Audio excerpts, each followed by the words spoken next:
reiteraros la bienvenida que os he tenido muy presente en estos días en Roma. Era mi primera visita a Flímina y siempre se lleva la diócesis consigo, y no solo con un informe que se ha mandado previamente, sino sobre todo pues a la hora de ir contrastando en los dicasterios pues nuestras circunstancias, nuestros problemas, nuestros retos, y sobre todo delante y con el Santo Padre, con quien estuvimos los 19, don Carlos Osoro no pudo asistir por haber dado positivo en el COVID, estuvimos 2 horas y media con el Papa. Y el Papa nos dijo pues que habláramos y podíamos hablar sin censura, nos dijo él. Y efectivamente, así fue. Fue un encuentro de hermanos, de pastores del pueblo de Dios. Las reflexiones del Papa siempre animantes, al mismo tiempo serias y fuertes ante pues, cuestiones que le preocupan en algunas y en el rumbo de la Iglesia, pero sobre todo animantes y esperanzadoras, alentando a sus hermanos, los obispos, pues a servir al pueblo de Dios. En esas, nos dijo el obispo, tiene que tener 4 cercanías, y yo me la aplico, y al mismo tiempo quisiera que me ayudarais a vivirla, pero que nos sirve para todo sacerdote. Cercanía con Dios, 4 cercanías. Cercanía con Dios. Me dijo, si no somos hombres de oración, hombres pues de constante contacto con el Señor, en la oración, en el discernimiento pastoral, en el de vida. Segundo, cercanía entre nosotros, los obispos.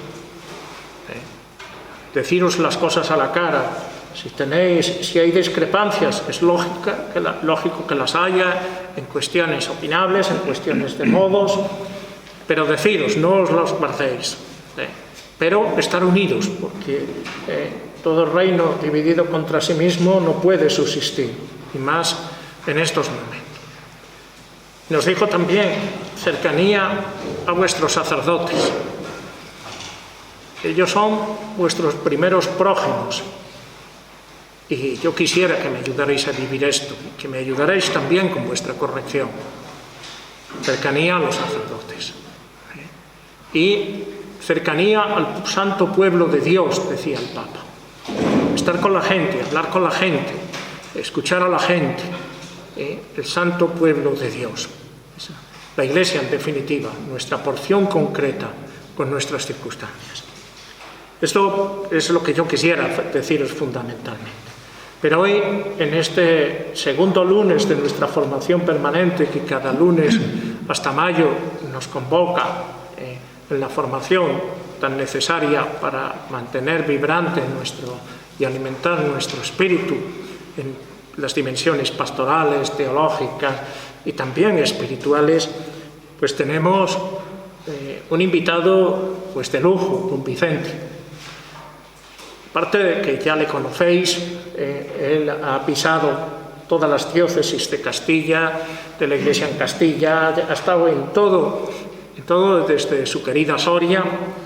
Pues don Vicente, que es cura desde el año 68, es comillense total también, pero después en Roma completa con la licenciatura en Teología la Gregoriana, en Moral en el Laterano y en Filosofía en la Universidad Pontificia de Santo Tomás en el Angelicum.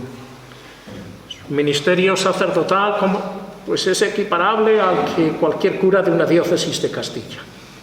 Ha hecho de todo en todas partes, desde profesor de religión a canónigo, presidente del Cabildo, y ha estado pues metido en todas las faenas, con lo cual es quizás de los obispos que más conoce, porque ha sido concinero antes que fraile en todas las dimensiones que pueda haber en una diócesis como encargo ministerial.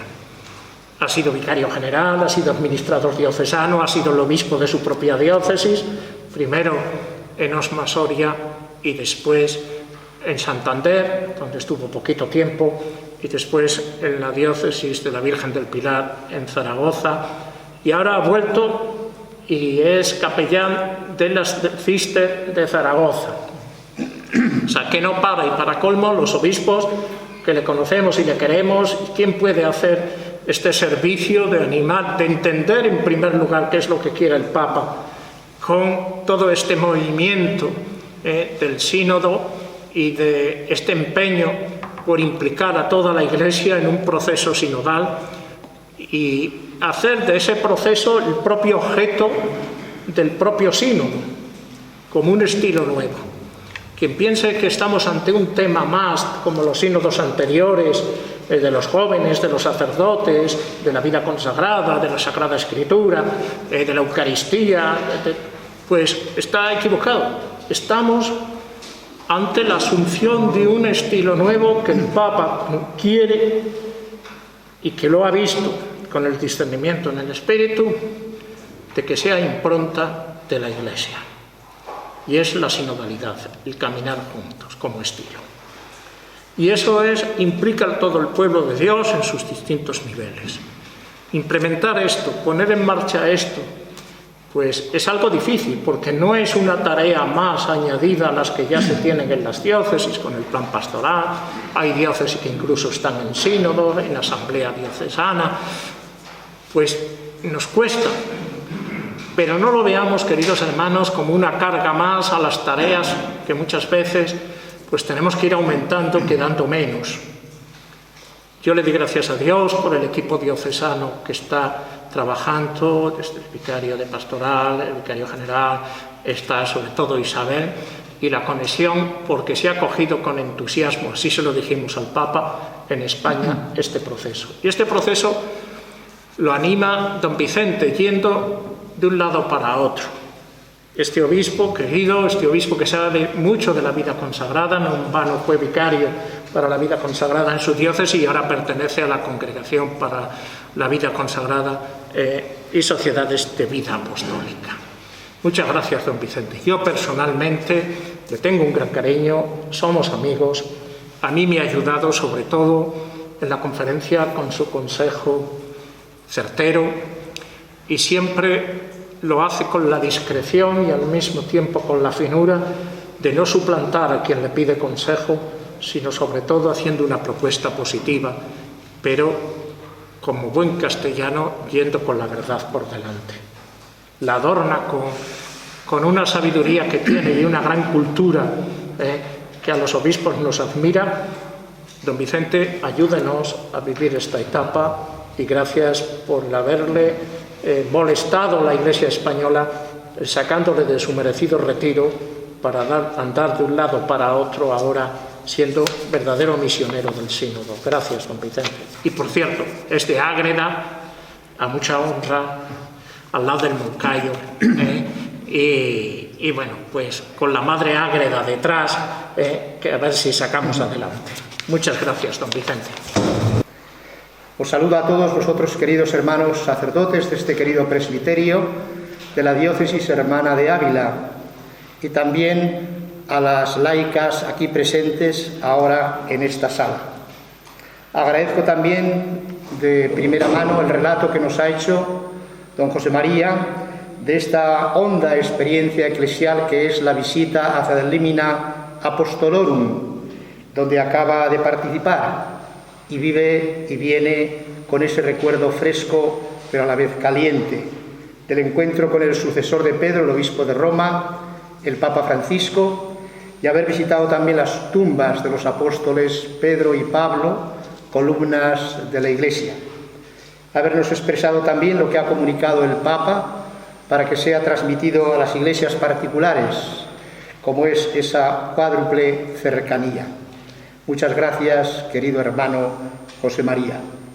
Vengo a vosotros con ilusión y alegría, porque Ávila es para mí conocida, primero como sacerdote, como vicario y como obispo, porque hemos ido teniendo muchas reuniones de la Iglesia en Castilla, que ha ido entretejiendo lo que se ha llamado el espíritu de Villagarcía o la región también del Duero. Cuánto trabajo, cuánta sementera, cuántos frutos están ahí en esto que pudiéramos llamar también un recorrido sinodal por nuestra Iglesia en Castilla. Agradezco también la invitación que me hizo don Abilio, vuestro vicario general, para estar presente en estas jornadas de formación del clero, que he visto el programa y es muy interesante y que responde a necesidades de fondo de la Iglesia y de la sociedad. No entramos en temas coyunturales, sino en temas de fondo, que son los que deben iluminar nuestra andadura pastoral en este momento de la Iglesia. Por otra parte, la temática de hoy, de esta mañana, sobre el sínodo, se inserta en lo que vuestra diócesis está realizando, un proceso de sinodalidad, como dice vuestro obispo, para la elaboración y aplicación de un plan pastoral para los próximos 5 años. Al proponer este proceso, cité, dice él, 2 textos de Evangelii Gaudium, los números 27 y 85. Y en repetidas ocasiones continúa: he manifestado que este plan pastoral debe ser la aplicación más concreta en nuestro contexto social y eclesial de la referida exhortación programática del Papa. Y concluye: proceso sinodal que se ha visto reforzado con la convocatoria del sínodo por parte del Papa Francisco. Pues en este surco se insertan las 2 intervenciones que voy a tener esta mañana con vosotros y entre vosotros. La primera, la sinodalidad en la vida y en la misión de la Iglesia, de carácter más doctrinal y como marco de referencia. Y la segunda, el papel, el rol de los sacerdotes en la animación de este caminar juntos en la fase diocesana del Sínodo de los Obispos por una Iglesia sinodal, comunión, participación y misión. Tenéis delante el esquema de esta primera intervención. Tendrá una introducción y 3 partes. Y al final apunto una brevísima bibliografía. Santiago Madrigal, como editor, La sinodalidad en la vida y en la misión de la Iglesia, texto y comentario del documento de la Comisión Teológica Internacional, que es el documento más clarificador y clarividente sobre todo el tema de la sinodalidad.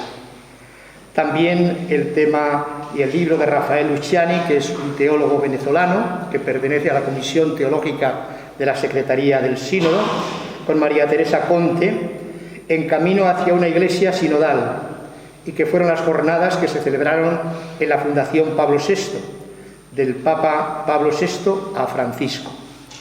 Juan Luis Martín Barrios, que entonces era director de la Comisión Episcopal de Pastoral, la sinodalidad en la vida y misión de la Iglesia, que fueron el tema de las jornadas de vicarios de pastoral del año 2021. Y finalmente un libro, Carlos Martínez Oliveras, 10 cosas que el Papa Francisco quiere que sepas sobre la sinodalidad, de Publicaciones Claretianas, que tiene un prólogo del cardenal Gres, secretario general del Sínodo de los Obispos, y un epílogo de esta persona humilde que os habla esta mañana. Vayamos por partes. La sinodalidad en la vida y en la misión de la Iglesia. Introducción. Punto primero, el kairós de la sinodalidad, un momento de gracia. Una de las herencias más valiosas del Concilio Vaticano II es la sinodalidad. Esta necesidad y belleza de caminar juntos, decía el Papa Francisco, es el itinerario que Dios espera de la Iglesia del tercer milenio. La sinodalidad es tan importante que el Papa Francisco recoge y repite la expresión de San Juan Crisóstomo, Santo Padre de la Iglesia del siglo IV.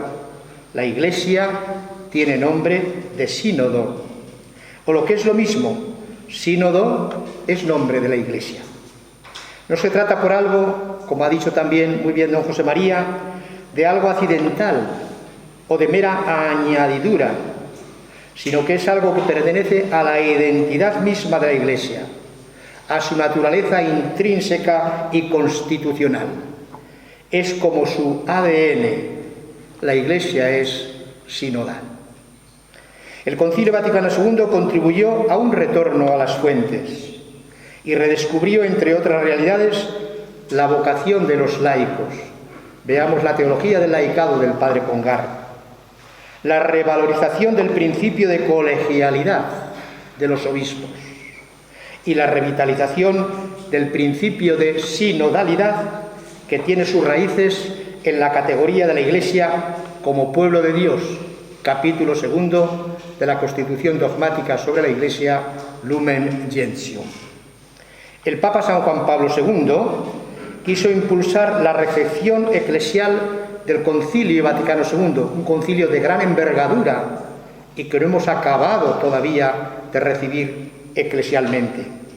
Y quiso preparar también el gran jubileo del año 2000 y lo hizo sobre la serie de sínodos iniciada después del concilio, unos sínodos generales, sínodos también continentales, sínodos regionales, nacionales, e impulsó también desde Christus Dominus número 36 los sínodos diocesanos, que también aquí en Ávila se ha celebrado.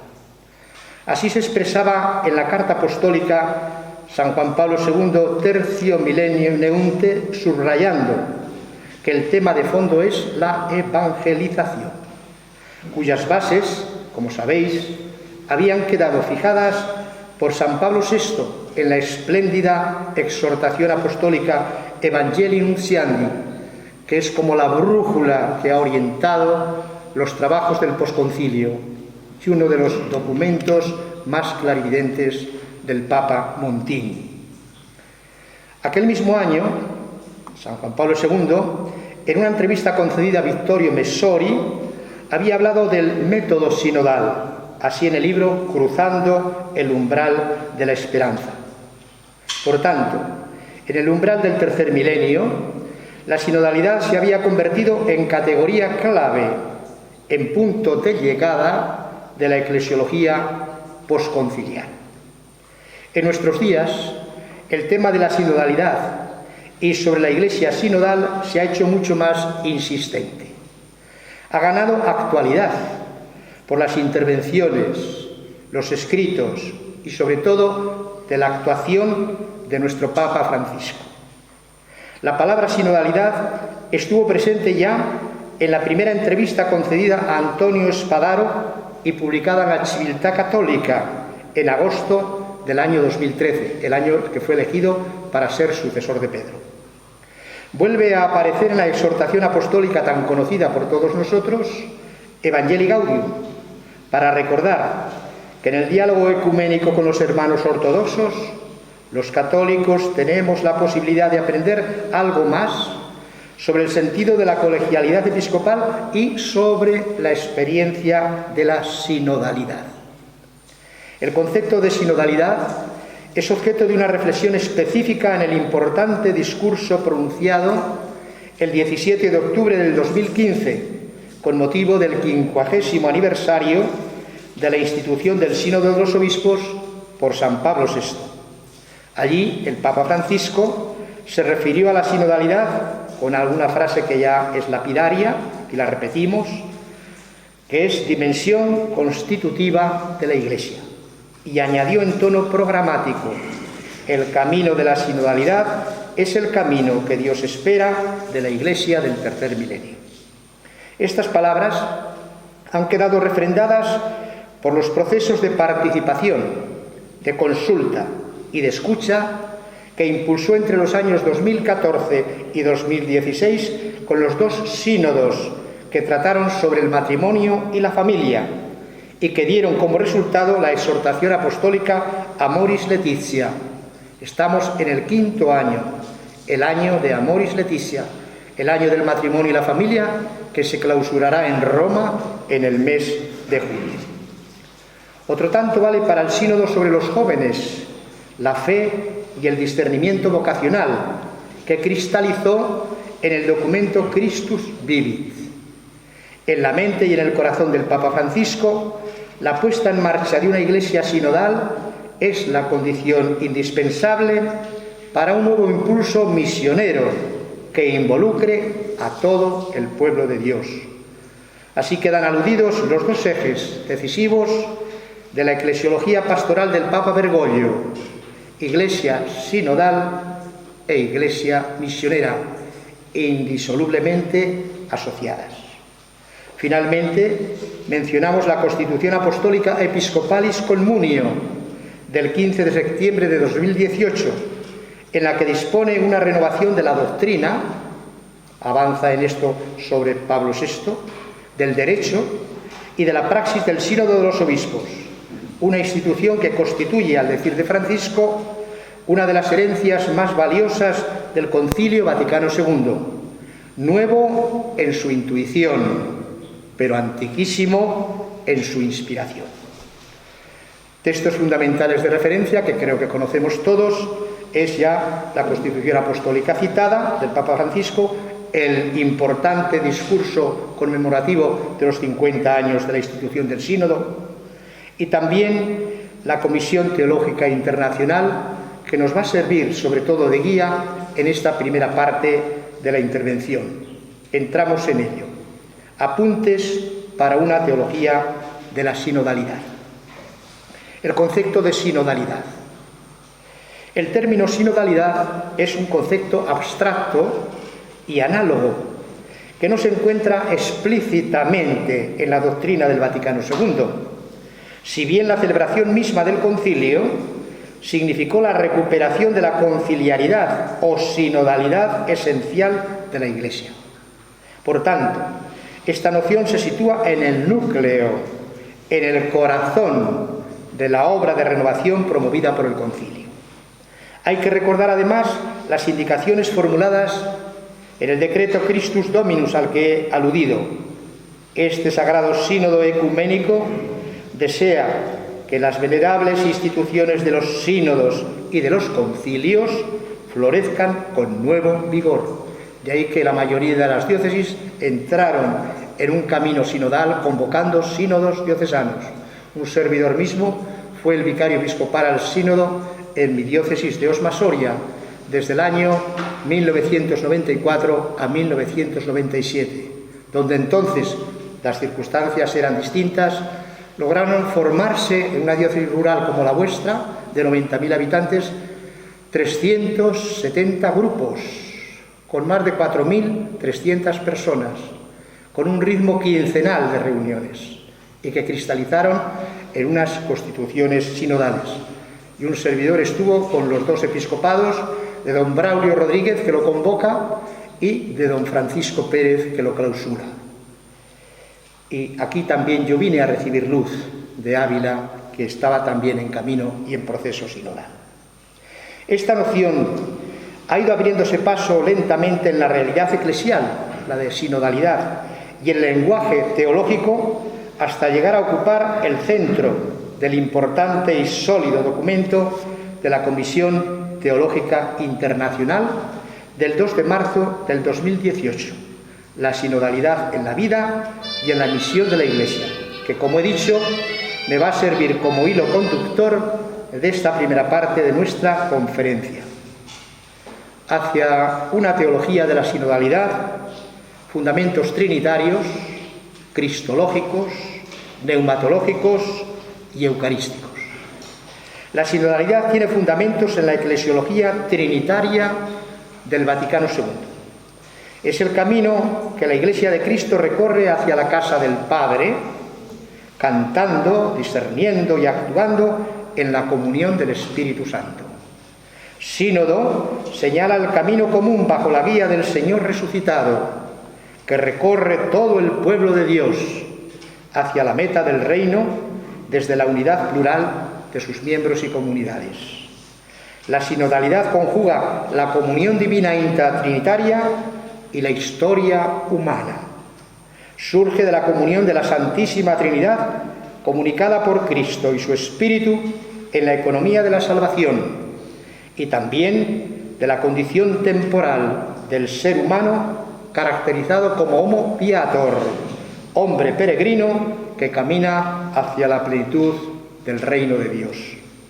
El documento de la Comisión Teológica Internacional comprende la sinodalidad en clave cristológico-trinitaria, a partir de la teología del Evangelio de San Lucas, que, como sabemos, presenta a Jesús en camino en su vida hacia Jerusalén, que va a ser la cumbre de su entrega en el misterio pascual y punto de partida de la misión de la Iglesia en Pentecostés, que en frase feliz del Papa San Pablo VI es la natividad de la Iglesia. También en la teología del gran teólogo y evangelista San Juan, que presenta a Jesús, el Hijo de Dios, como el camino que nos conduce al Padre, la verdad que nos hace libres, la vida que nos colma de alegría. Una eclesiología cristocéntrica que contempla a la Iglesia también como la comunidad de los que siguen el camino del Señor. Así se llamaba a los primeros cristianos, los que siguen el camino del Señor, sobre todo en el libro de los Hechos de los Apóstoles. El pueblo de Dios peregrino, guiado por el Espíritu Santo, es el sujeto de la comunión sinodal. Todo el pueblo es el sujeto, no solo los pastores. El principio sinodal está ligado a la presencia del Espíritu como fuente que vivifica a toda la comunidad. La comunión en el Espíritu Santo es el fundamento de la comunión sinodal entre los fieles, communio fidelium, entre los obispos, communio episcoporum, y entre las iglesias, communio ecclesiarum. Junto al Espíritu Santo, la asamblea de la Eucaristía es fuente, centro y culmen de la comunión sinodal. El camino sinodal de la Iglesia se plasma y se alimenta en la Eucaristía. Esta es el centro de toda la vida cristiana para la Iglesia, tanto universal como local, y para todos los fieles. La sinodalidad tiene su fuente y su cumbre en la celebración litúrgica de la Eucaristía, y de una forma singular en la participación plena, consciente y activa en el banquete de la Eucaristía. El Ordo ad Synodum, desde los concilios de Toledo del siglo VII al actual ceremonial de obispos del año 2019, manifiesta la naturaleza litúrgica de la asamblea sinodal. La celebración de la Eucaristía y la entronización del Evangeliario marcan el ritmo vital. Además, cada sesión comienza con la epíclesis al Espíritu Santo, la invocación Ad sumus Domine Sancte Spiritus. Estamos ante ti, Espíritu Santo, reunidos en tu nombre. Una oración compuesta, como sabéis, por San Isidoro de Sevilla y que abría las sesiones del Concilio Vaticano II y que nosotros los obispos por las tardes en las sesiones de la Asamblea Plenaria de los Obispos recitamos en latín. La experiencia del Espíritu, la predicación evangélica y la comunidad eucarística nutren la ininterrumpida praxis sinodal de tantas asambleas que discernieron cuestiones doctrinales, litúrgicas, económicas y pastorales en el transcurso del tiempo. Y aquí hay una rica historia en las diversas diócesis de la Iglesia en España, empezando desde el concilio de Elvira del año 306, donde ya participó el primer obispo de la diócesis de Zaragoza, el obispo Valero, cuya fiesta se celebraba el día 29 de este mes. En resumen, las dimensiones trinitaria, cristológica, neumatológica y eucarística del plan divino de salvación que se realiza en el misterio de la Iglesia describen el horizonte teológico dentro del cual la sinodalidad se ha manifestado y se ha puesto en acto a través de los siglos. La sinodalidad es un desarrollo del Concilio Vaticano II, también lo sabemos, pero es bueno recordarlo. La Constitución dogmática Lumen Gentium ofrece los principios esenciales para una comprensión de la sinodalidad en la perspectiva de la eclesiología de comunión. Una novedad de la Constitución dogmática Lumen Gentium está en pensar la sinodalidad a partir de la lógica arquitectónica y de la estructura de los 3 primeros capítulos de dicha Constitución, sobre todo el segundo, dedicado al pueblo de Dios, y no solo a partir del tercero, sobre la constitución jerárquica de la Iglesia, particularmente del episcopado. El orden de estos capítulos es ya una innovación en la historia del magisterio y de la teología.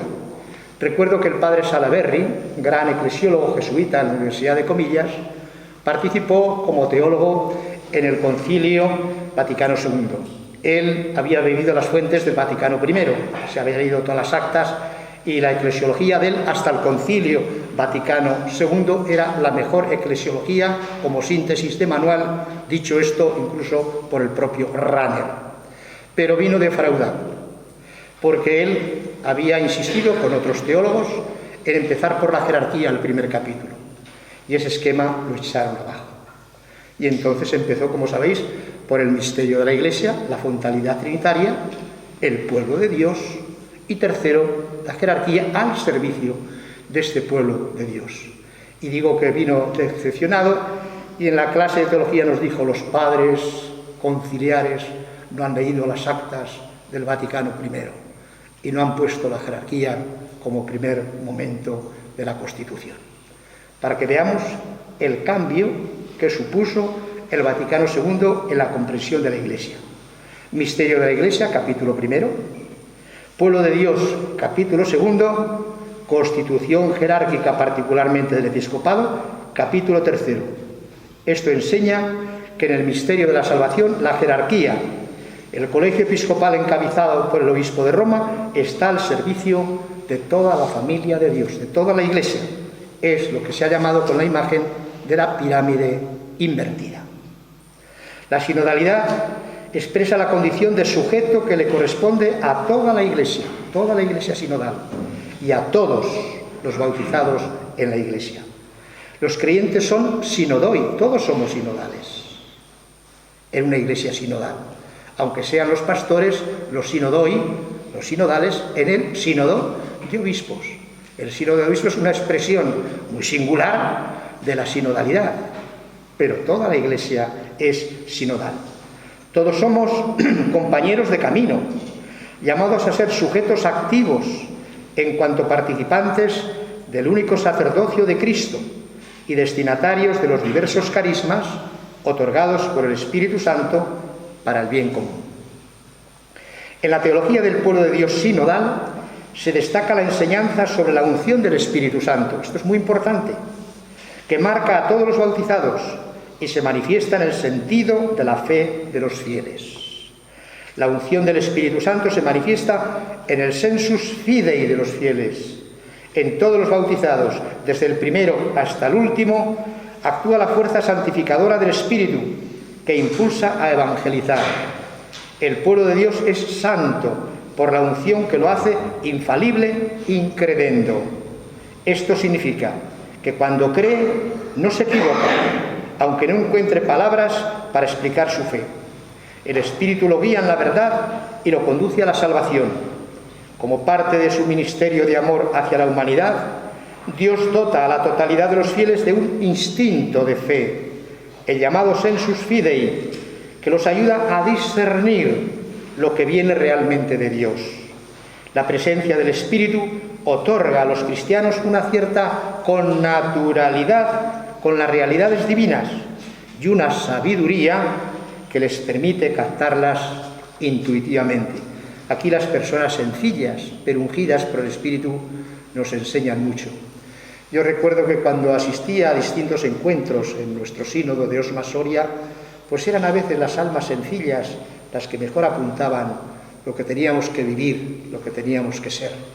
Se habían aprendido de memoria la oración del sínodo, leían los documentos y ayudaban a los sacerdotes y los animaban cuando a veces estaban muy sobrecargados y a veces con cansancios.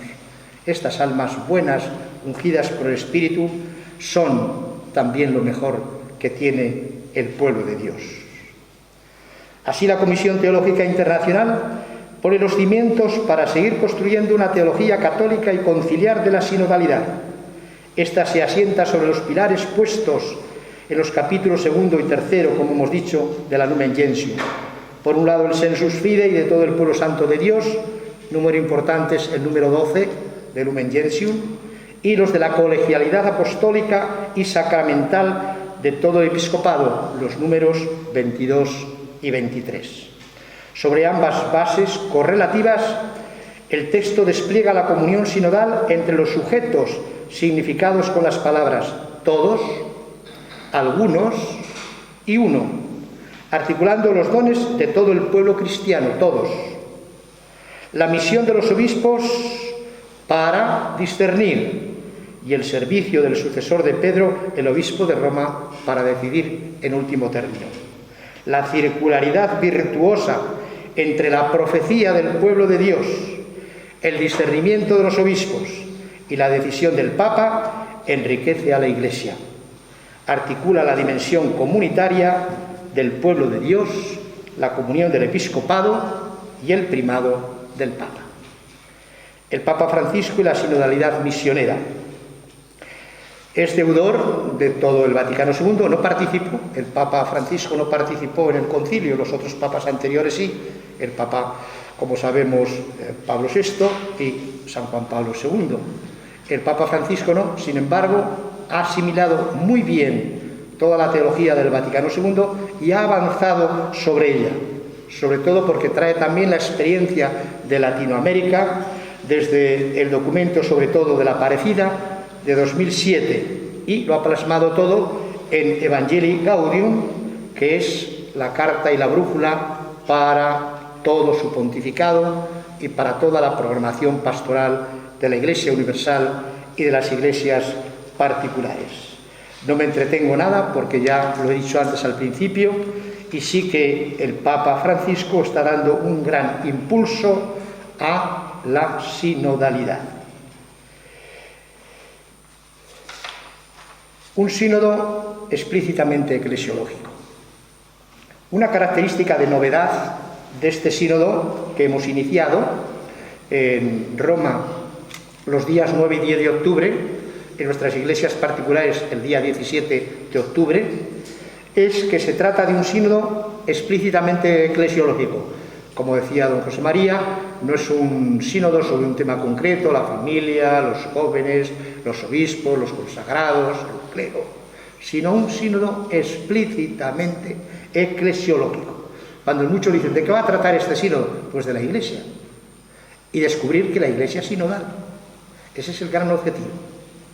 La mirada se dirige formalmente a la propia naturaleza de la Iglesia, desde la conciencia de la necesidad de seguir profundizando en la eclesiología del Vaticano II, como estamos apuntando, y su recepción en la Iglesia como pueblo de Dios.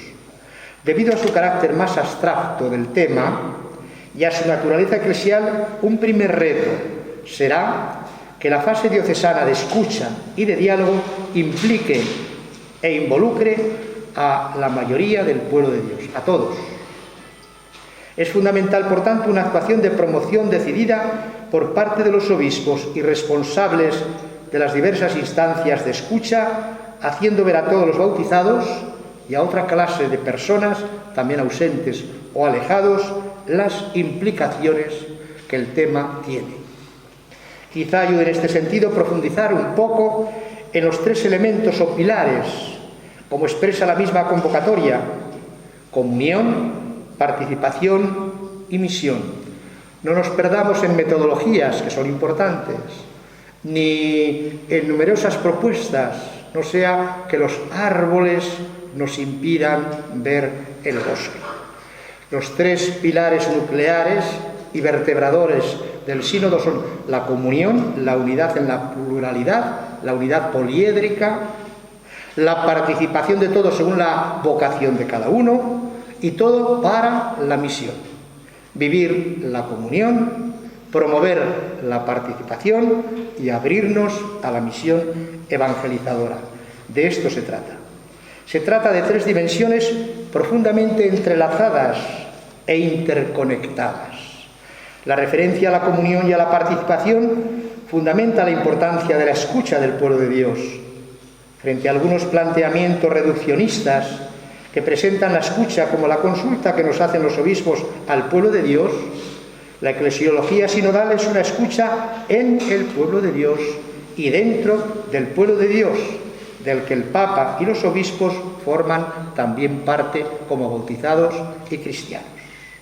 Por otro lado, la insistencia en la misión como fin último de todo el proceso permitirá evitar un sínodo autorreferencial, centrado en cuestiones internas del funcionamiento eclesial, que son importantes, pero todo eso es para la misión. Aunque las cuestiones internas y de reforma sean importantes, lo serán en cuanto constituyan un medio para una más adecuada transmisión del mensaje cristiano, permitiendo que Cristo y su Evangelio lleguen a todas las personas y a todos los pueblos. Esta es la finalidad del sínodo. Segunda parte, la función de los sacerdotes. Hablaré de esto mucho más en la segunda intervención después del descanso, pero avanzo algo desde el ejercicio de nuestro ministerio. Además, porque estamos en la formación permanente del clero. Si fuera para laicos, pues insistiría en otros acentos. Pero quiero fijarme en la función de los sacerdotes en el proceso sinodal. El papel de los sacerdotes en el proceso sinodal es fundamental. El vuestro, el nuestro. El ministerio de los sacerdotes, dice el Vademecum, de la Secretaría General del Sínodo, en el apartado 4.3, tiene dos puntos de referencia vitales. Por un lado, el obispo diocesano y por otro, las personas confiadas a su cuidado pastoral. Así, el clero en la diócesis constituye un punto de conexión valioso entre el obispo y las personas a las que sirven los presbíteros. Esto confiere a los sacerdotes un rol clave para caminar juntos, en medio del pueblo de Dios, unidos al obispo, en comunión con él y al servicio de los fieles, nuestros hermanos. En esta segunda parte de mi ponencia ofrezco unas orientaciones y claves para que los sacerdotes, como pastores, promovamos decididamente el camino sinodal en la fase diocesana a partir del ejercicio de nuestro ministerio.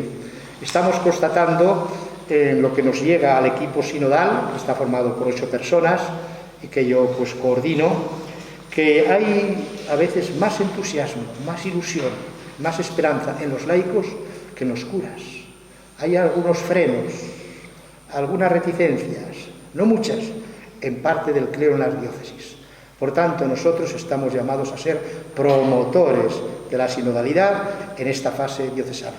No tengamos miedo, el Espíritu rompe muros, abre caminos y siembra surcos de esperanza. Caminemos por ahí, que el Espíritu no nos engaña y que el Espíritu nos va a hacer una iglesia nueva, una iglesia renovada. Una de las tareas nuestras es reunir y guiar. El ministerio sacerdotal se explicita sobre todo con 2 verbos, reunir y guiar.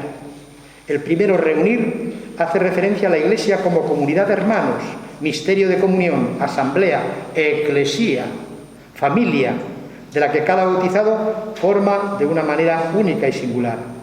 La misión del presbítero está en el orden de la edificación y el crecimiento del cuerpo de Cristo, que es la Iglesia, educando en la fe y colaborando para que cada bautizado se deje guiar por el Espíritu Santo en orden a profundizar en su propia vocación y misión.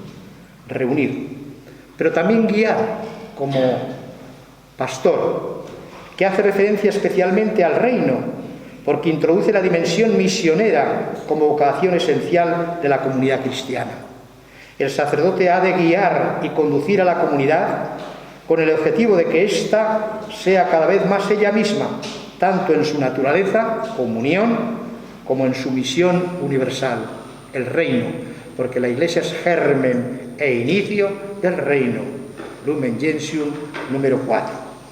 La clave del ejercicio del ministerio pastoral es el incremento espiritual del cuerpo de Cristo. O dicho con otras palabras, acompañar, conducir y guiar a cada cristiano a fin de que alcance la plena madurez de Cristo, como dice Pablo en la carta a los Efesios. Pero somos también los sacerdotes garantes de comunión. A partir del Concilio Vaticano II hemos recuperado la comprensión de la Iglesia como misterio de comunión en la línea de la eclesiología del primer milenio. Esto ha hecho que el lugar y la misión del sacerdote en la Iglesia se hayan recolocado, se hayan resituado, además del sacramento del orden, en una ontología bautismal y en una iglesia comunión. Ahí estamos radicados, ahí estamos incardinados antes de recibir el sacramento del orden. En consecuencia, se necesita una espiritualidad de hermanos, fraterna y de comunión con todos, que exprese que los presbíteros somos hermanos entre hermanos, pero no para disolver la identidad específica del ministerio que nos viene por otro sacramento, el del orden, sino para otorgarle a este sacramento su raíz eclesiológica esencial, que es el bautismo. Parafraseando a San Agustín, podemos decir, él lo decía para los obispos: con vosotros soy cristiano, para vosotros soy sacerdote. La misión pastoral del sacerdote le obliga a ser un hombre de comunión, que dentro de la comunidad a la que ha sido enviado no ha de tomar partido por grupos o facciones en función de sensibilidades, espiritualidades, opciones políticas, etc. El presbítero ha de ser el garante de la comunión eclesial, en la cual, una vez realizado el adecuado discernimiento a la luz del Evangelio y del magisterio de la Iglesia, deben tener cabida todos los carismas, todas las sensibilidades y todas las opciones. El sacerdote debe ser hombre de inclusión, no de exclusión. Su tarea es sumar, nunca restar ni dividir. Estamos llamados a ser agentes de comunión y de unidad en la construcción del cuerpo de Cristo, a ayudar a los fieles a ir adelante juntos, caminando unos con los otros en el corazón de la Iglesia particular, en este caso de vuestra amada diócesis de Ávila. Esto es lo que pretende el sínodo. También somos hombres de Dios y maestros de la vida en el Espíritu. El sacerdote está llamado a ser hombre de Dios, persona de oración. Nos lo recordaba ahora con las frases que ha dirigido el Papa a los obispos.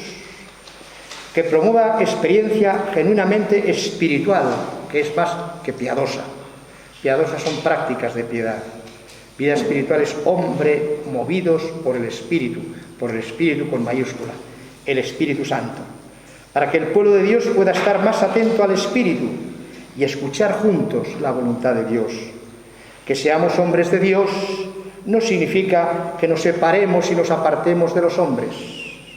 Podríamos decir que somos hombres del misterio, o referidos al misterio santo, pero no somos sacerdotes como hombres de lo sagrado, entendido esto como una realidad separada del mundo, de lo secular, de lo profano. El misterio de Dios es el corazón del mundo, y quienes quieren ser signo y testimonio de Dios han de hacerlo insertos en medio del mundo, en el corazón de las masas. Eso quiere decir sacerdote diocesano secular. En una cultura donde Dios desaparece, lo sabemos, del horizonte cotidiano de la existencia humana, se hace más urgente que nunca subrayar esta relación esencial con Dios, siendo testigos y signos personales de Dios, sin empequeñecer a Dios, que siempre es mayor de lo que podemos pensar y decir de Él. Además, en una sociedad aparentemente autosuficiente en tantas cuestiones, sobre todo científicas y tecnológicas, si en algo podemos aparecer como maestros, ya que hemos perdido mucho relieve social, como sabéis, si en algo podemos aparecer hoy como maestros y ofrecerlo como un servicio también a la sociedad, es en ser maestros espirituales, es decir, vivir en la vida del Espíritu. No podemos dejar que este ámbito de la espiritualidad bien entendida y de la experiencia de Dios quede todo en barbecho o bajo la guía de falsos maestros o maestros de la sospecha o de doctrinas ilusorias. El sínodo tiene que ser una experiencia profunda del Espíritu y nosotros estamos llamados a ser hombres del Espíritu y discípulos misioneros. El sacerdote, como todo cristiano, aunque de forma peculiar y más estrecha, es siempre discípulo misionero. Todo cristiano es misionero en la medida en que se ha encontrado con el amor de Dios en Cristo Jesús. Ya no decimos que somos discípulos y después misioneros, sino que somos siempre discípulos misioneros, como afirma el Papa Francisco en la exhortación apostólica Evangelii Gaudium repetidas veces. Si no nos convencemos, miremos a los primeros discípulos.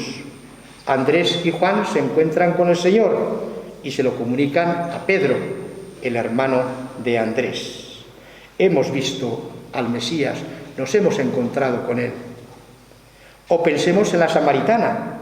Apenas salió de su diálogo con Jesús, se convirtió en misionera. Y muchos samaritanos creyeron en Jesús por la palabra de la mujer. O también en San Pablo. A partir de su encuentro con Jesucristo, enseguida se puso a predicar que Jesús era el Hijo de Dios. Quien se ha encontrado con Cristo no puede guardarse para él el encuentro si tiene que convertirse en discípulo misionero. Nuestro ministerio sacerdotal nos tiene que hacer vivir desde la conciencia de que somos discípulos misioneros. Ser sacerdote es ser apóstol enviado en la misma misión del Hijo. Como el Padre me ha enviado, así os envío yo. De hecho, en esta misma misión es enviada la Iglesia entera como cuerpo de Cristo, unida a Él para continuar y hacer presente esta misma tarea. En la misión de Cristo y de la Iglesia se halla la esencia de nuestro ministerio, que después se concreta en la triple dimensión, en el triple munus, tria munera, profética y evangelizadora, sacerdotal y sacramental, real y pastoral. Y punto tercero, algunas actitudes ante el sínodo. Una de ellas es la renovación. Estamos ante algo grande, ante algo nuevo. A nadie le cabe duda de que el proceso de renovación y de reforma de la Iglesia en clave sinodal impulsado por el Papa Francisco es de gran calado, de gran envergadura y nos abre a enormes posibilidades. Pero siempre que nos encontramos frente a una realidad que conmueve nuestros cimientos, que rompe nuestras seguridades, nos abre a lo desconocido y nos desborda, tenemos la tentación de autoconvencernos de que es algo irrealizable y utópico. ¿No son nuestros miedos los que salen a flote entonces? Hace tiempo que nos referimos a la necesidad de cambio, de reforma y a la imprescindible renovación. Para que algo cambie, debemos cambiar nosotros, renovarnos nosotros. Creo sinceramente que el primer paso es confiar en el Señor totalmente, ponernos en sus manos misericordiosas, asumir el riesgo de perder nuestras seguridades, precisamente porque estamos seguros de lo que no falla, es la fidelidad del amor de Dios. La Iglesia de Cristo siempre puede caer en la tentación de perder el entusiasmo, porque ya no escucha la llamada del Señor al riesgo de la fe, a darlo todo sin medir los peligros, y vuelve a buscar falsas seguridades mundanas. En un mundo marcado por la pandemia y por sus consecuencias de soledad, que va a ser de las consecuencias más graves, la soledad, por el individualismo, que cada uno se va a meter en sus seguridades, y por el miedo, la incertidumbre, en un contexto de una cultura relativista, de una sociedad empobrecida espiritualmente, que parece abocada a la desvinculación, a la desconfianza y al enfrentamiento, como hemos afirmado los obispos españoles en el documento Fieles al envío misionero, orientaciones y líneas de acción para la Conferencia Episcopal Española 2021-2025, en este contexto social, la respuesta del Señor a nuestras oraciones y a nuestra insistente petición de ayuda viene en forma de propuesta. Nosotros somos precisamente la respuesta en cuanto Iglesia, comunidad de redimidos, en cuanto unidos a Cristo e identificados con Él, en cuanto partícipes de la realidad salvífica. No hay que buscar fuera, sino en profundizar en lo que es la Iglesia. Cito aquí la frase del gran padre Congar en Verdadera y falsa reforma de la Iglesia. No hay que cambiar la Iglesia, y esta frase la ha recogido el Papa Francisco. No hay que cambiar la Iglesia, decía Congar, y sin embargo hay que cambiar algo en la Iglesia. No hay que hacer otra Iglesia, pero en cierto sentido hay que hacer una Iglesia otra, es decir, distinta. Es la Iglesia santa y formada por pecadores que con humildad asumimos las culpas y con sinceridad pedimos perdón, no para quedarnos atrapados en ellas, sino precisamente para liberarnos, para poder mirar al futuro con esperanza. Es lo que queremos hacer en este momento también de la lacra de los abusos sexuales dentro de nuestra Iglesia. Y veo que aquí en Ávila lo habéis tomado en serio y vais a ir hasta el fondo con todas las consecuencias. Adelante. Escucha y discernimiento. La sinodalidad tiene por objeto la Iglesia entera, con todos sus sujetos y realidades. Esto es muy importante. Toda la Iglesia sinodal. En esta línea no se trata del sínodo de los obispos sin sinodalidad de todo el pueblo de Dios. Es la novedad que ha querido el Papa Francisco, que en este sínodo de los obispos empiece ya celebrándose el sínodo en las iglesias particulares con todo el pueblo de Dios. El ejercicio de la sinodalidad, caminar juntos, crea el adecuado ámbito en el que escuchar la voz del Espíritu. El obispo, para su discernimiento, necesita ciertamente escuchar al santo pueblo de Dios, del que forma parte en cuanto cristiano y del que en cuanto obispo diocesano ejerce la presidencia en la unidad y en la caridad. San Cipriano de Cartago, en el siglo III, formula el principio episcopal y sinodal que debe regir la vida y misión de la Iglesia en el nivel local y universal. Y dice así: si es verdad que en la Iglesia particular nada se hace sin el obispo, ni sin episcopo, es también verdad que nada se hace sin el consejo de los presbíteros, sin el concilio vesto, y sin el consentimiento del pueblo, et sine consensu plebis. Por tanto, para llegar al consenso de todo el pueblo de Dios, hay que iniciar un camino de recibir consejo del presbiterio, y el obispo, que es cabeza y pastor de su grey, es el que finalmente decide. Pero fijémonos cómo se articula. Por otra parte, también se trata de revisar las estructuras en que se concreta la sinodalidad. Por ejemplo, las conferencias episcopales. Aquí, don José María era secretario general de la conferencia episcopal y presidía una comisión nombrada por la plenaria de los obispos para reformar los estatutos de la conferencia episcopal. Y antes de entrar en la reforma normativa, se establecieron los principios inspiradores de esa reforma. Un servidor formaba parte también de esa comisión. Y a partir de la colegialidad y de la sinodalidad, como ejes vertebradores, se inició la reforma de las comisiones y de todos los servicios que hay en la conferencia episcopal. Pero esto cuesta, cambiar también el chip de la cabeza y del corazón de los pastores y de los obispos. Hay que inyectar este modo sinodal, este espíritu sinodal, este estilo sinodal en nuestras estructuras eclesiales, conferencias episcopales, en los sínodos diocesanos, pero también en los consejos episcopales, en los consejos diocesanos de pastoral y presbiteral, en los consejos pastorales y económicos de las parroquias. Podemos preguntarnos: ¿tienen vida o languidecen? ¿Cómo pueden dinamizarse para cumplir los objetivos para los que fueron creados? En definitiva, la pregunta básica es: ¿qué nos pide el Espíritu aquí y ahora? Actitudes y tentaciones señaladas en el Vademecum, y voy acabando. Recojo finalmente en titulares, telegráficamente, algunas actitudes para participar en el proceso sinodal. Humildad en la escucha. Hay que ser humildes escuchando al Espíritu y escuchando a los demás. Pero también valentía, parresía para hablar, no callarnos como perros mudos. Apertura a la conversión y al cambio. Dejar atrás los prejuicios y estereotipos.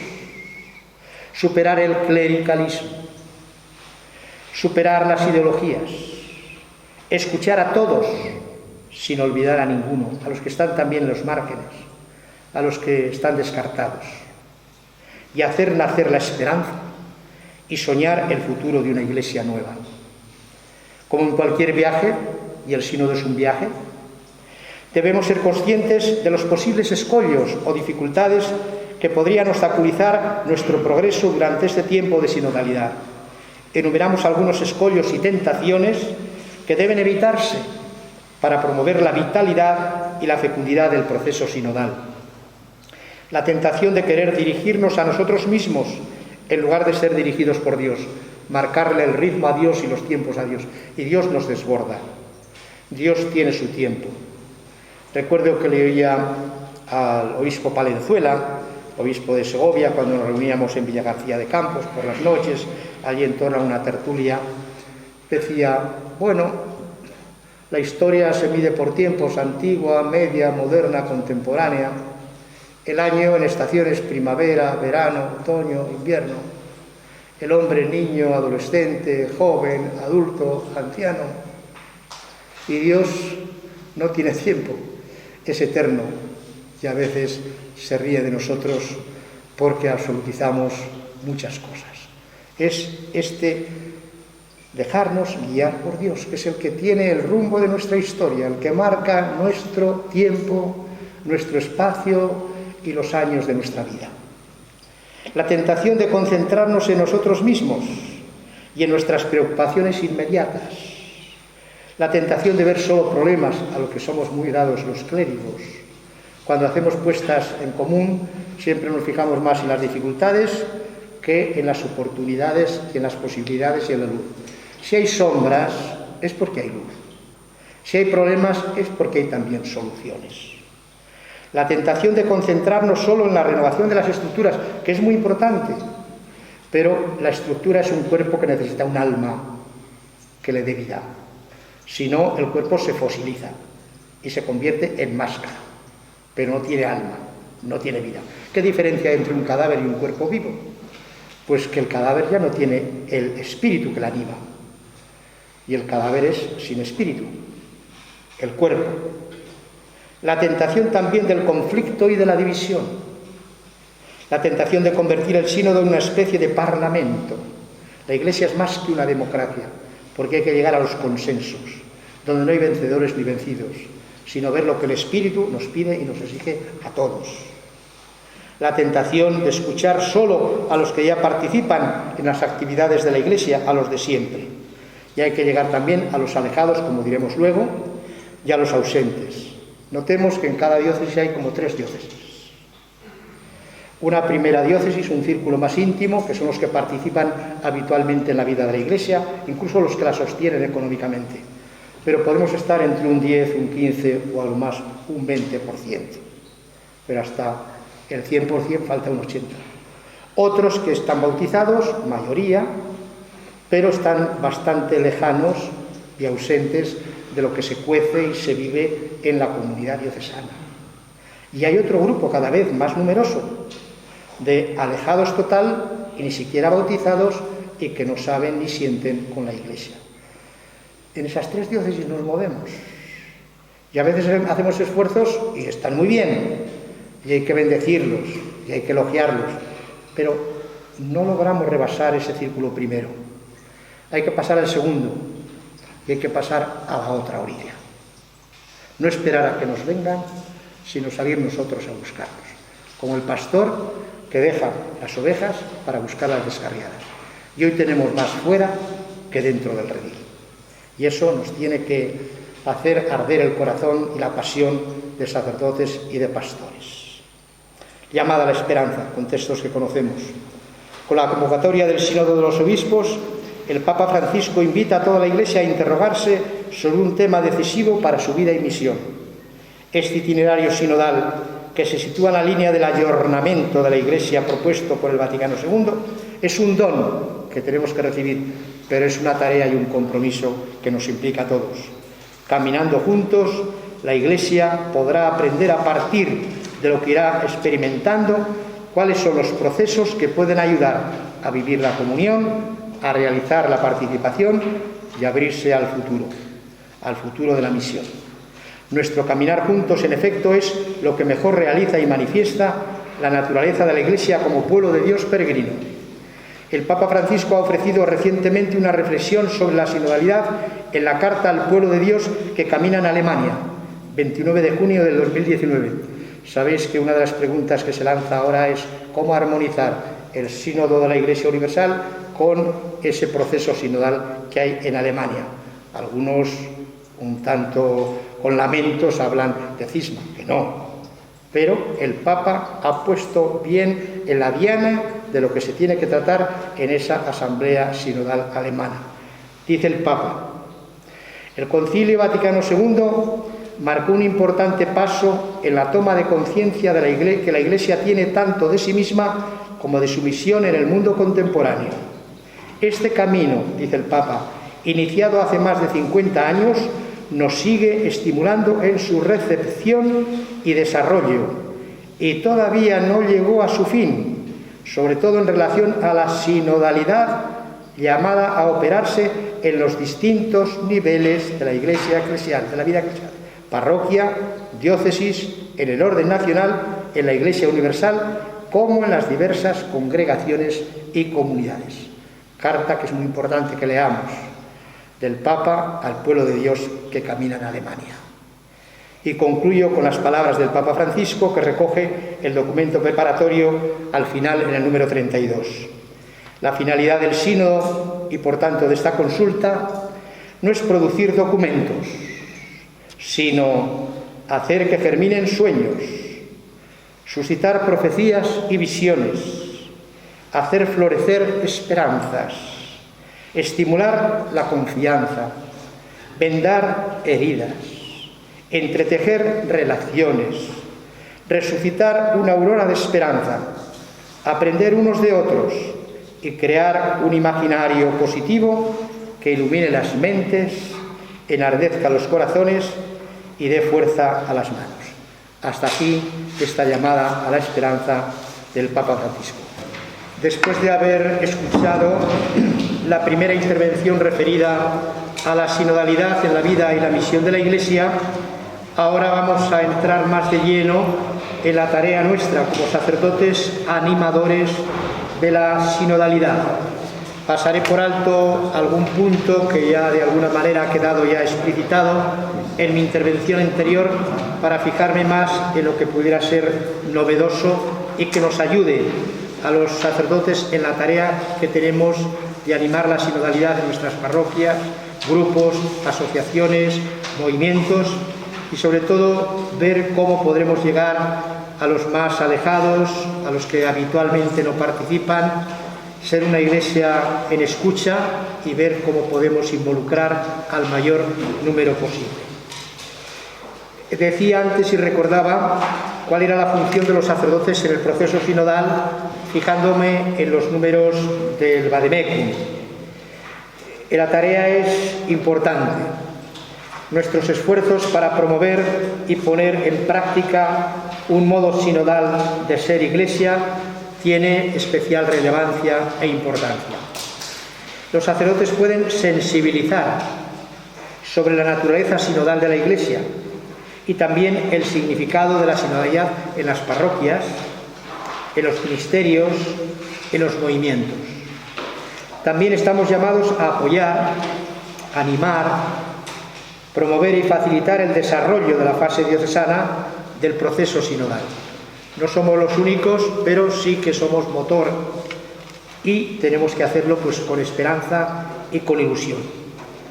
Por otra parte, el documento preparatorio dice que el ministerio de Jesús, al elegirnos, no es para nosotros un privilegio de exclusión, sino una gracia de inclusión y de bendición.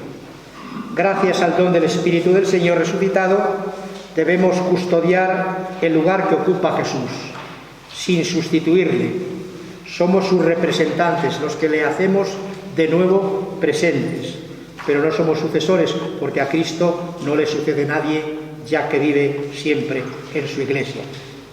Por eso todos los sacerdotes, dotados de los dones y carismas sagrados, recibidos en su ordenación, tienen un rol fundamental para que esta experiencia sinodal sea un auténtico encuentro con Cristo resucitado, fundado en la oración, nutrido en la celebración de la Eucaristía e inspirado por la escucha de la palabra de Dios.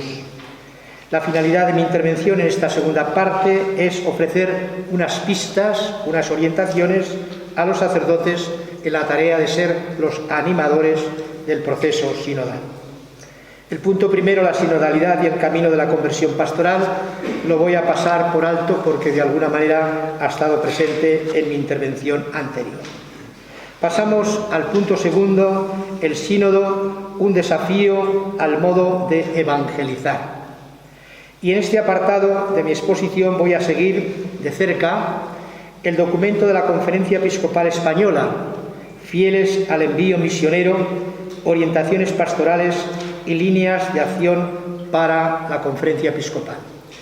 El sínodo tiene que ser como un muñidor de todo lo que venimos haciendo en las iglesias particulares, porque la sinodalidad no empieza ahora.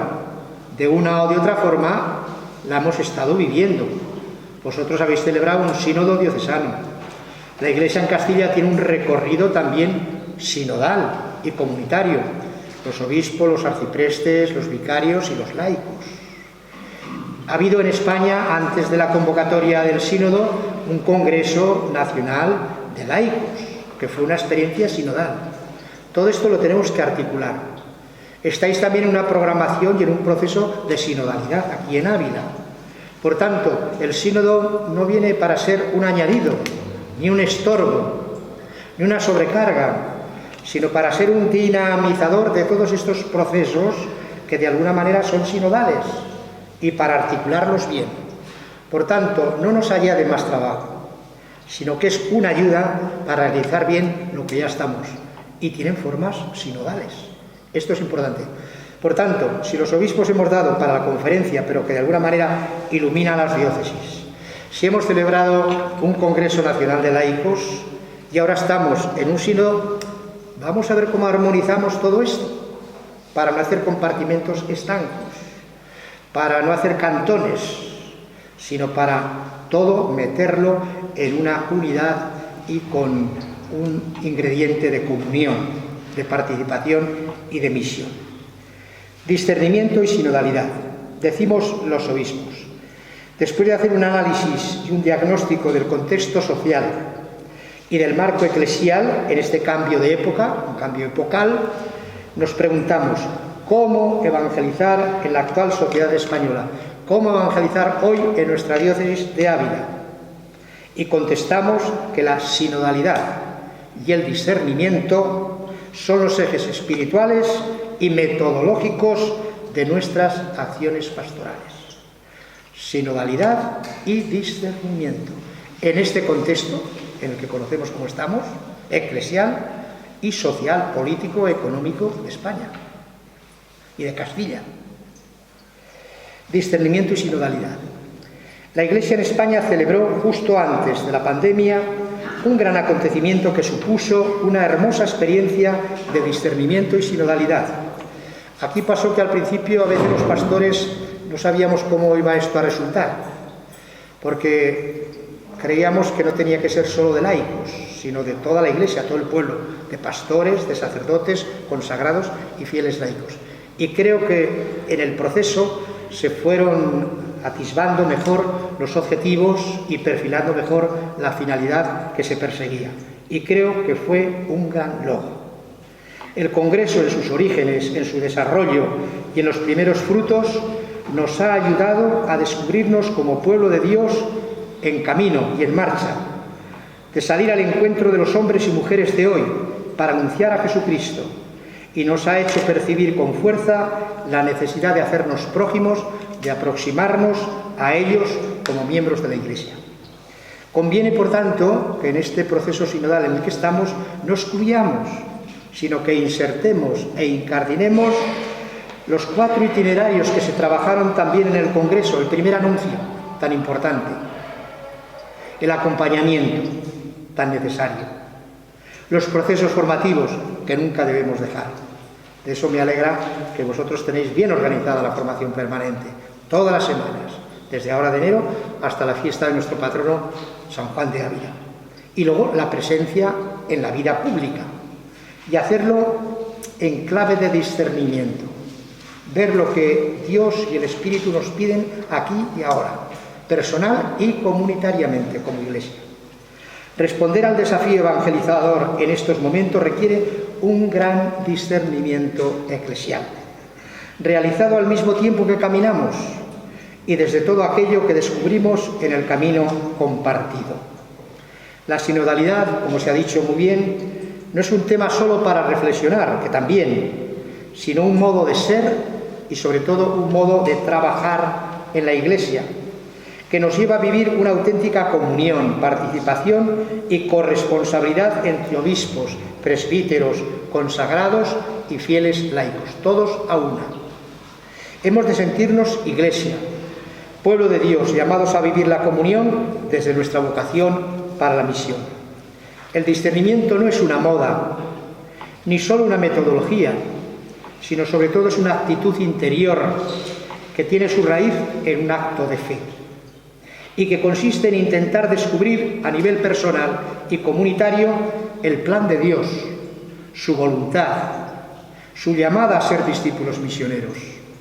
Este discernimiento eclesial no se reduce a un análisis de la realidad, ni a un ejercicio meramente personal.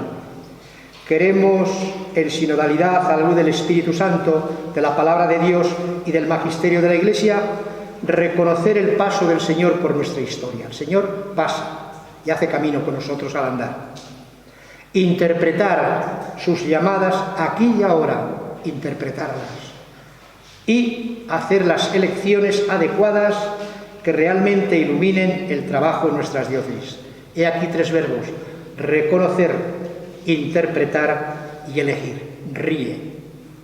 El discernimiento nos abre a la luz del Espíritu para descubrir horizontes nuevos. Discernir es ponernos a la escucha de un modo sistemático para descubrir caminos que nosotros en principio no intuimos. No sabemos a dónde nos va a llevar este camino. Sabemos que es obra del Espíritu y el Espíritu lleva siempre a buen puerto.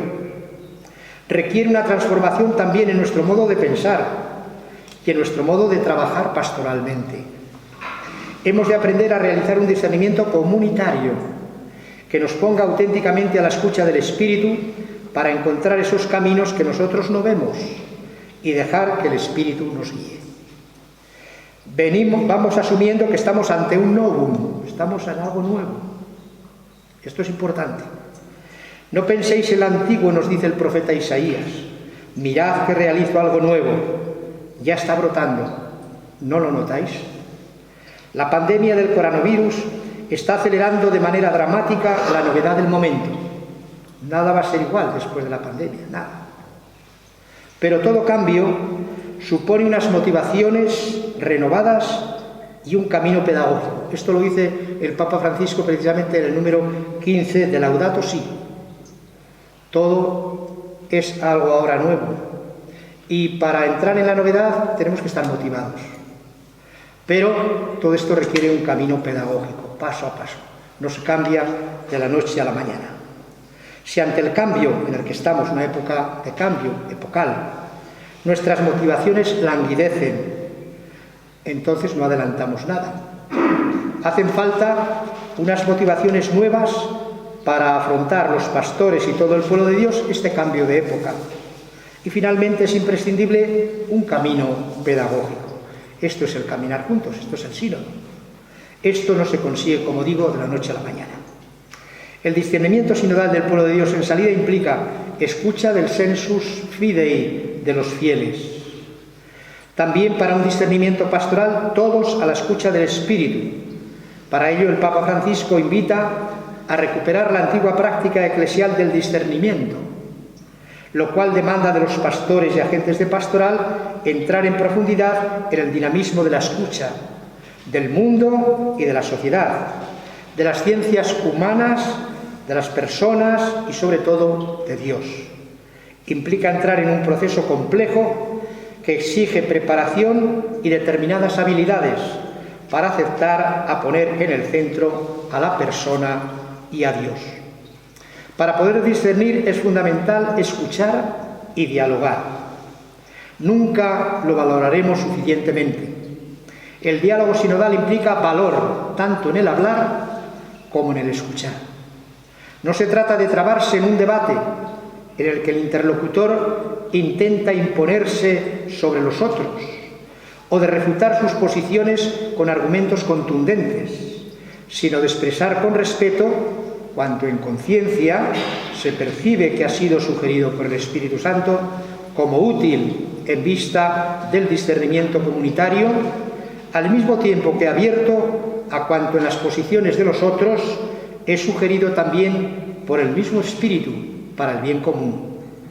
El diálogo no es un mero intercambio de opiniones, ni una cadena de monólogos, ni una defensa a ultranza de las propias posiciones, ni la imposición de un modo de pensar. Entonces, ¿qué es el diálogo? Y el Papa nos responde en la encíclica Fratelli Tutti en el número 198. Dice así: el diálogo es acercarse, expresarse, mirarse, reconocerse, tratar de comprenderse, buscar puntos de contacto. Todo eso se resume en el verbo dialogar. Y continuaba: para encontrarnos y ayudarnos mutuamente necesitamos dialogar. No hace falta decir para qué sirve el diálogo. Me basta pensar qué sería el mundo sin ese diálogo paciente de tantas personas generosas que han mantenido unidas a las familias y a las comunidades. El diálogo persistente y corajudo no es noticia como los desencuentros y los conflictos, pero ayuda discretamente al mundo a vivir mejor, mucho más de lo que podamos darnos cuenta. Número 198 de Fratelli Tutti. ¿Con qué actitudes para el discernimiento? Pues invocando primero al Espíritu Santo, porque el sínodo es un proceso eminentemente espiritual. Escucha del Señor en su palabra, en el magisterio de la Iglesia y en los hermanos, en los pobres y en la realidad, que es un lugar también teológico donde habla Dios. La lógica del don y de la cruz. Educarse en la paciencia de Dios, que tiene sus tiempos y que no son los nuestros. Y el acompañamiento. Cauces e instrumentos. Cultivar la pedagogía del discernimiento propuesta por el Papa Francisco. Reconocer, interpretar y elegir, que sustituye al clásico método del ver, juzgar y actuar. Lo engloba, pero creo yo que lo perfecciona. Articular la participación de todo el pueblo de Dios con la dinámica eclesial que hemos dicho: todos, algunos y uno. Todos, pueblo fiel, están llamados a participar y a ser escuchados. Algunos, los pastores y los obispos, están llamados a realizar el discernimiento. Y uno, el Papa, que tiene la responsabilidad de presidir en la caridad y de decidir. Potenciar los consejos parroquiales y diocesanos y otros posibles cauces de discernimiento sinodal. Conversión pastoral para una salida misionera. Para hacer frente al desafío de la evangelización, aquí y ahora, hace falta la conversión pastoral para una salida misionera. El Papa Francisco dirigió estas palabras a los que participamos en el Congreso Nacional de Laicos en febrero del 2020, justo antes de la pandemia. Con el lenguaje propio del Papa argentino nos decía: es la hora de ustedes, de hombres y mujeres comprometidos en el mundo, que con su modo de vivir sean capaces de llevar la novedad y la alegría del Evangelio allá donde estén. Los animo a que vivan la propia vocación inmersos en el mundo, escuchando con Dios y con la Iglesia los latidos de sus contemporáneos, del pueblo. Por tanto, no tengan miedo de patear las calles, de entrar en cada rincón de la sociedad, de llegar hasta los límites de la ciudad, de tocar las heridas de nuestra gente. Esta es la Iglesia de Dios, que se arremanga para salir al encuentro del otro, sin juzgarlo, sin condenarlo, sino tendiéndole la mano para sostenerlo, animarlo o simplemente para acompañarlo en su vida. Un hospital de campaña que acoge a todos y quiere servir a la sociedad desde el testimonio personal y comunitario del amor misericordioso de Dios. Esto nos pide salir al encuentro para la escucha y el diálogo, y también acoger y generar ámbitos o espacios donde escuchar a los de fuera y trabajar conjuntamente con los de dentro. La salida misionera nos invita a priorizar el diálogo y el encuentro con asociaciones, con agentes sociales, con las administraciones públicas, con el gobierno regional y de la nación, y sobre todo con quienes nos encontramos en el camino de la vida. Pero la Iglesia no tiene que estar a rebufo de las decisiones políticas. Tenemos muchas veces que adelantarnos nosotros, no para entrar en un confrontamiento y en una lucha, pero sí para ofrecer nuestro modo de la cosmovisión antropológica que dimana de la luz del Evangelio. Y la Iglesia tiene que ofrecer a la sociedad lo que es propio de ella, la luz que viene del Evangelio y la persona misma de Jesucristo. Y eso sirve al bien común. Y esto lo tenemos que hacer, porque si no, pues la Iglesia no será reconocible y no será de relieve. Dialogar sin enfrentamientos, pero con la oferta de la propia visión de la Iglesia sobre el hombre, en todos los temas de educación, de la vida, del bien común, de los pobres. Y esto no se hace porque no hay diálogo verdadero. Hay posiciones tomadas, hay prejuicios, y esto no hace bien ni a la Iglesia ni a la sociedad. El anuncio del querigma, que es fuego del Espíritu, que se dona en forma de lenguas y nos hace creer en Jesucristo, que con su muerte y resurrección nos revela y nos comunica la misericordia infinita del Padre. Es simultáneamente un acto de anuncio y a la vez el contenido mismo del anuncio. En el querigma, el primer anuncio, el sujeto que actúa es el Señor Jesús, que se manifiesta en el testimonio de quien lo anuncia. La vida del testigo que ha experimentado la salvación se convierte, por tanto, en aquello que toca y mueve al interlocutor, nos dice el nuevo directorio para la catequesis. Hacer vida también la dimensión social del querigma, el cuidado de la casa común y de la familia que la habita. Para ello hemos de ponernos a la escucha de las necesidades de nuestra sociedad en la perspectiva del bien común e iluminados por la doctrina social de la Iglesia. Las encíclicas sociales del Papa Francisco, Laudato Si y Fratelli Tutti, desarrollan el capítulo 4 de la Evangelii Gaudium, en continuidad con toda la doctrina social de la Iglesia. Por ejemplo, en Fratelli Tutti, desde el anuncio todos sois hermanos, se nos hace una propuesta de fraternidad universal y de amistad social, desde la referencia al buen samaritano. Nos propone construir un nosotros que en sucesivos círculos va más allá, desde lo local a lo universal, en el ejercicio de la amistad social y la llamada caridad política. La doctrina social de la Iglesia necesita testimonio personal, pero sobre todo precisa un pueblo que la encarne y la ofrezca a la sociedad en la que vive como experiencia al menos germinal. Y pasamos a la tercera parte, la fase diocesana del sínodo, cuestiones prácticas. La sinodalidad en acción, pistas para la consulta al pueblo de Dios. El camino sinodal iluminado por la palabra de Dios y fundado en la tradición está enraizado en la vida concreta del pueblo de Dios, la vida concreta. El propio camino sinodal permite recoger desde el comienzo los frutos de la progresiva conversión a la sinodalidad, que vienen de atrás. Es como un río con muchos afluentes y va creciendo, pero se enriquece con muchos afluentes que vienen de distintos manantiales. Las experiencias de sinodalidad ya vividas en nuestra diócesis aportan a la reflexión sus puntos fuertes, sus éxitos, también sus límites y sus dificultades.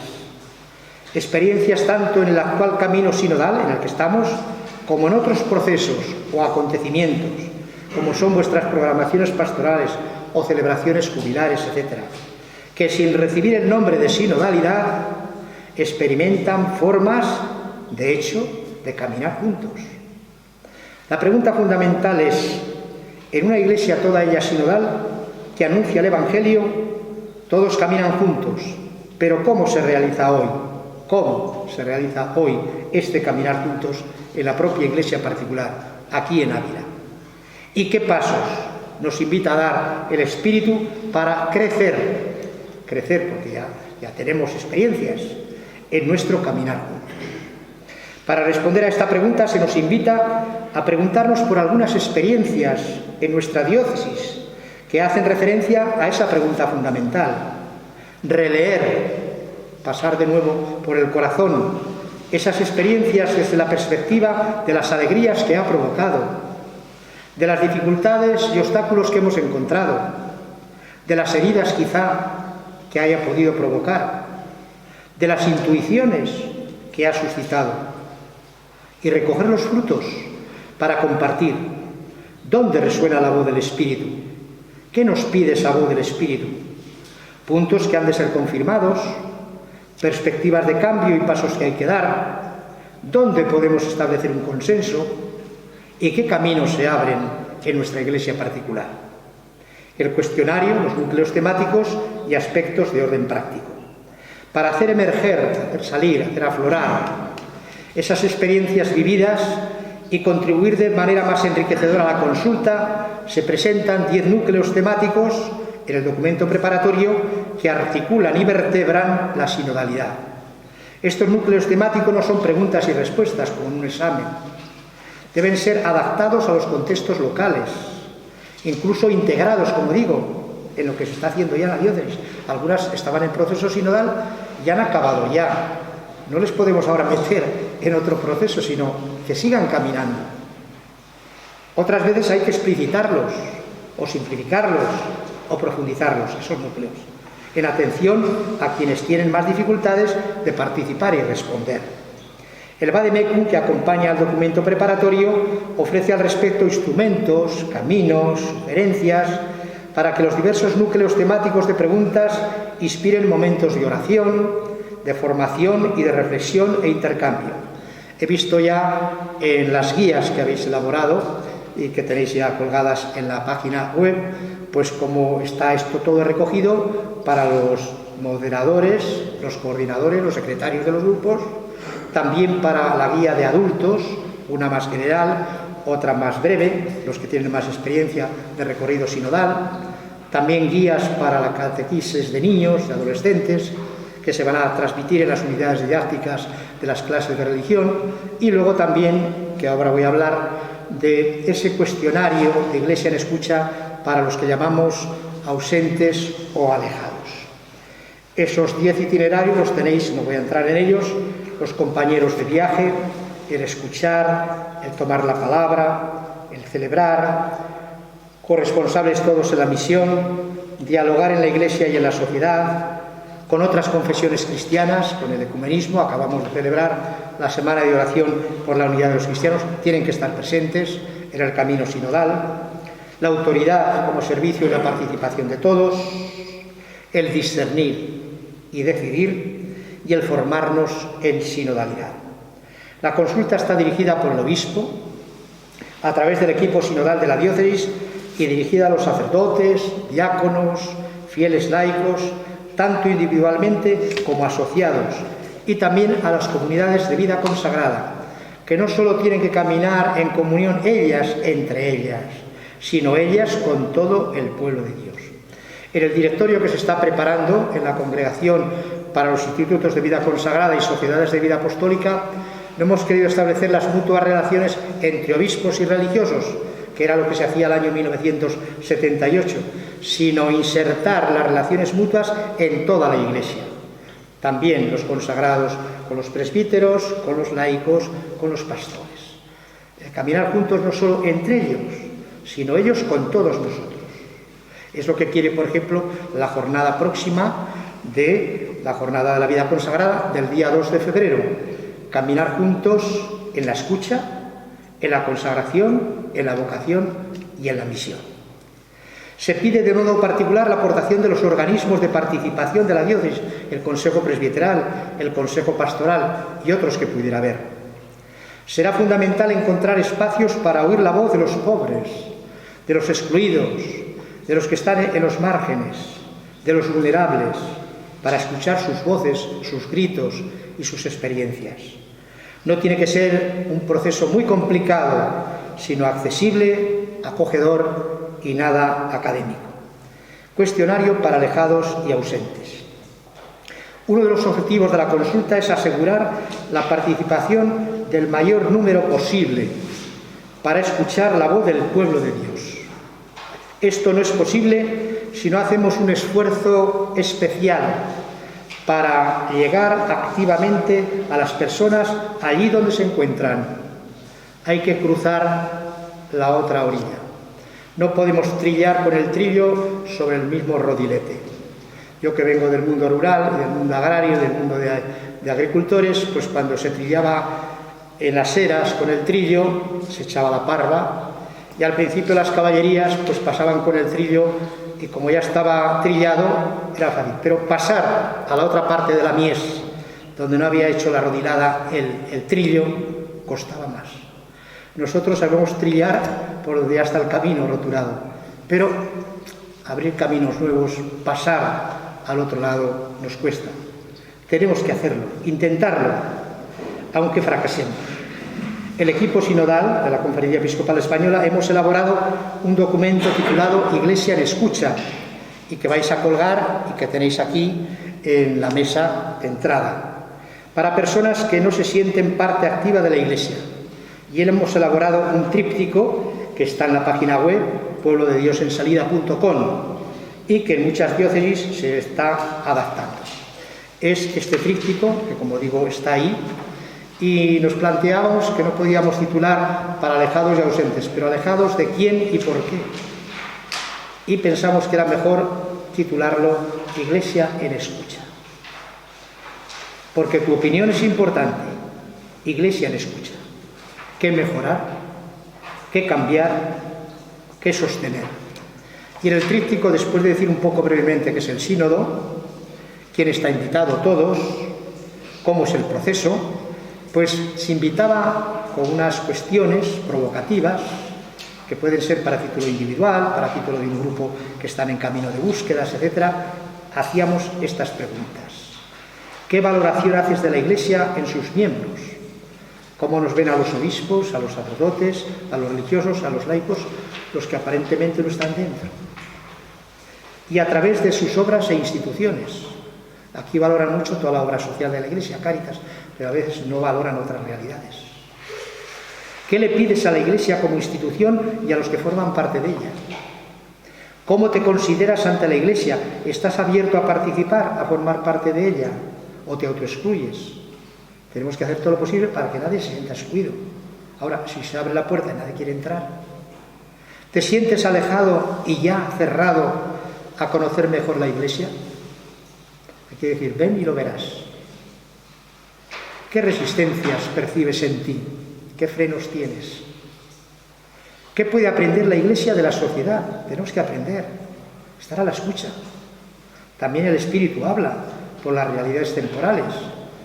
Y el mundo es lugar teológico.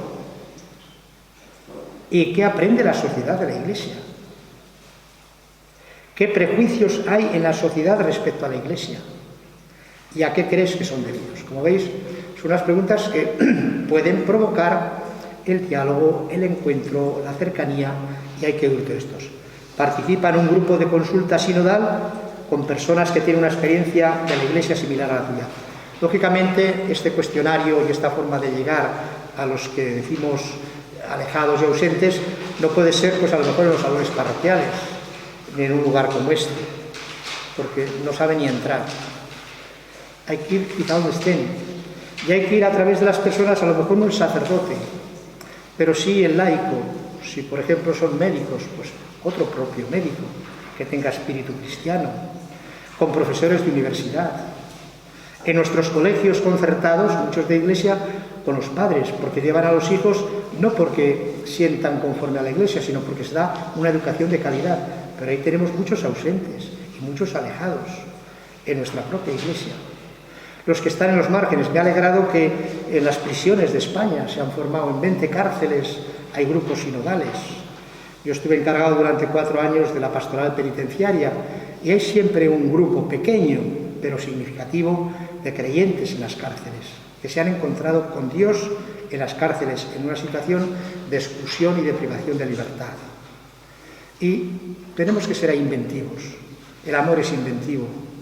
Hoy vemos San Juan Bosco, cómo se acercó a tantos jóvenes que estaban pues perdidos, como ovejas sin pastor. Aquí la caridad es inventiva, el amor es creativo. Será fundamental encontrar espacios, como digo, para esto. Por eso hemos preparado ese díptico y esa motivación de Iglesia en Escucha. Y quiero acabar con los riesgos y oportunidades del sínodo, que lo señala el Papa Francisco en el discurso que tuvo el día 9 en el aula sinodal antes de la celebración del día 10, el domingo 10. El Papa, después de hablar de los 3 pilares del sínodo, la comunión, participación y misión, señaló 3 riesgos, pero también señaló 3 oportunidades. Los riesgos eran formalismo, intelectualismo e inmovilismo. Formalismo. Un sínodo se puede convertir, decía el Papa, en un evento extraordinario, pero de fachada, como si nos quedáramos mirando a la hermosa fachada de una iglesia, pero sin entrar en ella nunca. Si hablamos de una iglesia sinodal, no podemos contentarnos con la forma, sino que necesitamos la sustancia, los instrumentos y las estructuras que favorezcan el diálogo y la interacción en el pueblo de Dios, sobre todo en los sacerdotes y en los laicos. ¿Por qué subrayo esto?, dice el Papa? Porque a veces hay un cierto elitismo en el orden presbiteral que lo hace separarse de los laicos, y el sacerdote se vuelve al final el dueño del cotarro y no el pastor de toda una iglesia que sigue hacia adelante. El formalismo. El segundo riesgo, el intelectualismo, es decir, la abstracción. La realidad va por un lado y nosotros con nuestras reflexiones vamos por otro.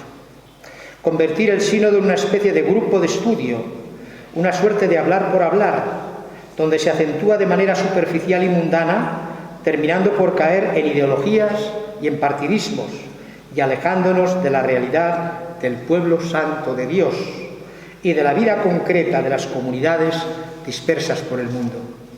Y el inmovilismo. Es mejor no cambiar, dicen algunos, puesto que siempre se ha hecho así. Evangelii Gaudium número 33. Esta expresión, siempre se ha hecho así, dice el Papa, es un veneno en la vida de la Iglesia. Quienes se mueven en ese horizonte, aun sin darse cuenta, caen en el error de no tomar en serio el tiempo en que vivimos. Hay que amar el tiempo en que vivimos. No podemos evangelizar si estamos siempre condenando. Hay que amar a los jóvenes, hay que amar el mundo en que vivimos, porque solamente amándolo lo podremos evangelizar. El riesgo es que al final se adopten soluciones viejas para problemas nuevos.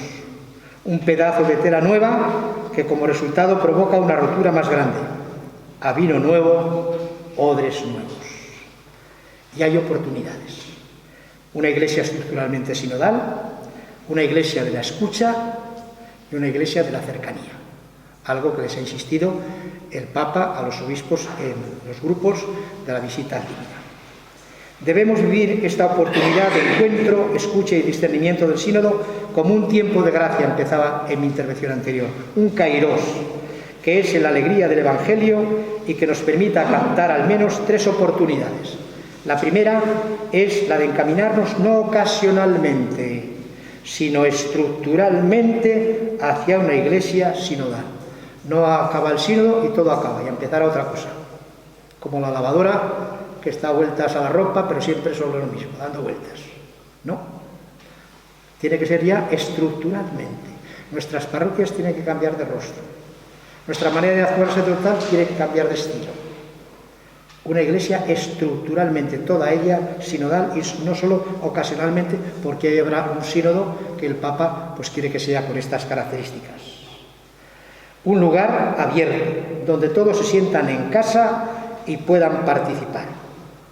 En segundo lugar, el sínodo nos ofrece también una oportunidad para ser iglesia de la escucha, para tomarnos una pausa en nuestros ajetreos, estamos muy movidos, muy solicitados, con agendas ocupadas, para frenar nuestras ansias pastorales y para detenernos a escuchar.